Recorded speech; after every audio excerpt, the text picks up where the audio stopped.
अस्सलामु अलैकुम वरहमतुल्लाहि ताला वबरकातुहू।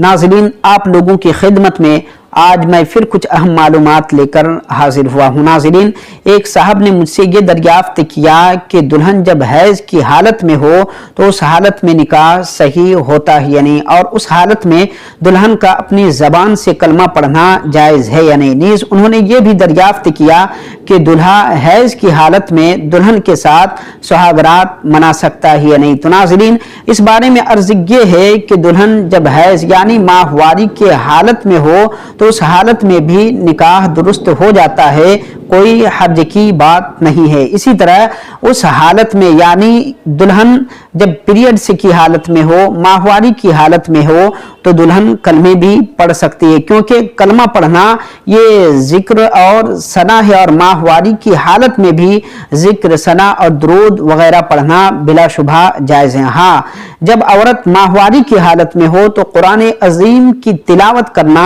उसके लिए मना है। रही बात हैज़ यानी माहवारी की हालत में दुल्हन के साथ सुहागरात मनाने की, तो सुहागरात मनाना इस तौर पर कि दुल्हन के साथ सोना, दुल्हन से गुफ्तगू करना, उसके साथ खाना पीना, ये सब जायज़ है, कोई गुनाह नहीं। लेकिन उस हालत में यानी जब दुल्हन पीरियड से की हालत में हो, माहवारी की हालत में हो, तो सुहागरात को भी उसके साथ हम बिस्तरी यानी जिमा करना हराम है। कुरान करीम पारा 2 सूरत अल-बकरा आयत नंबर 222 में अल्लाह तबारक व तआला का इरशाद है, वयसअलूनका अनिल महीज़ कुल हुवा अज़न फ़अतज़िलुन निसाअ फ़िल महीज़ वला तक़रबूहुन्ना हत्ता यतहुरन फ़इज़ा ततहरन फ़अतूहुन्ना मिन हैसु अमरकुमुल्लाह इन्नल्लाह युहिब्बुत तव्वाबीन व युहिब्बुल मुततहिरीन। इसका तर्जमा ये है कि और लोग तुमसे हैज़ के बारे में पूछते हैं, तुम फरमाओ वो नापाकी है,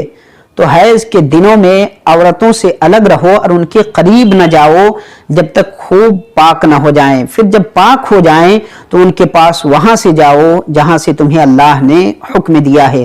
बेशक अल्लाह बहुत तौबा करने वालों से मोहब्बत फरमाता है और खूब साफ सुथरे रहने वालों को पसंद फरमाता है। नाज़रीन, चूँकि हैज़ की हालत में जिमा करना, हम बिस्तरी करने की ममानात कुरान करीम की वाज़ेह आयत से साबित है, इसलिए ऐसी हालत में जिमा को जायज़ जानना कुफ्र है, और हराम समझकर अगर किसी ने कर लिया तो सख्त गुनाहगार होगा, उस पर तौबा करना लाजिमो ज़रूरी है।